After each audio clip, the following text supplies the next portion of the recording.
Kalusugan, pagkakaroon ng trabaho at ipon ang mga nangungunang urgent concern ng mga Pilipino. Base po yan sa pinakabagong Pulse Asia Survey. Saksi, si Mariz Umali. Sa panahon ngayon, ano nga ba ang urgent concern o seryosong inaalala ng mga Pilipino? Kalusugan. Hindi magkasakit kami lahat. Hindi tayo magkasakit, lalo na anak ko. Dalawa na lang kami, magkasama. Anak ko, mahirap na kasi. Ang mga gamot ngayon, mamahal. Isa ring alalahanin ng mga Pinoy, Trabaho. Kumita po ng pera. Makapagtapos po ng pag-aaral. Ang gusto ko makapagtapos yung anak ko sa pag-aaral. Kahit papano, sa hirap ng panahon ngayon, makakuha siya ng magandang kinabukasan. ang kanilang mga sagot sumasalamin sa resulta ng pinakabagong Pulse Asia Survey kaugnay sa Filipinos' urgent personal and national concerns and the National Administration's performance ratings. Lumabas kasi rito nitong June 2025 na mahigit sa kalahati ng mga adults sa bansa ay may dalawang pinakainaalala sa buhay. Ang kalusugan o pag-iwas sa mga sakit na nasa 64% at pagkakaroon ng maayos na trabaho o mapagkukunan ng kabuhayan na nasa 53%. Sumunod dito ang pagkakaroon ng ipon, makapagtapos ng pag-aaral o mapagtapos ng pag-aaral ang mga anak, at pagkakaroon ng makakain araw-araw.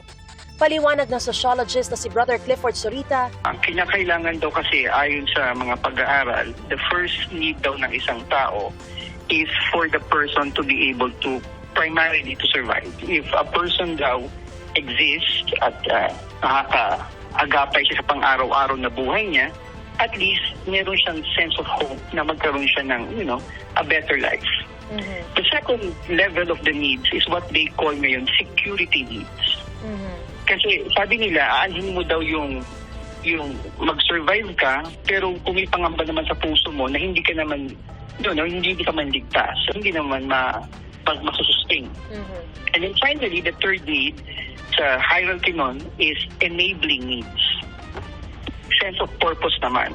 Sa tinatawag na mga basic human needs na ito, maipaliliwanag daw kung bakit kalusugan ang pinakapangunahin sa ating alalahanin. Katunayan, innate o natural na raw sa ating lahat yan. Kaya nga mayroon tayong matagal ng kasabihang health is wealth. Pambansang alalahanin pa rin naman ang inflation, habang pumangalawa sa kategoryang ito ang sahod ng mga manggagawa.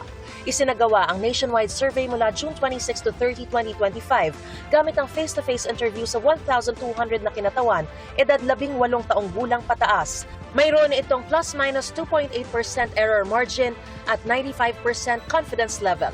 Para sa GMA Integrated News, ako si Mariz Umali ang inyong saksi.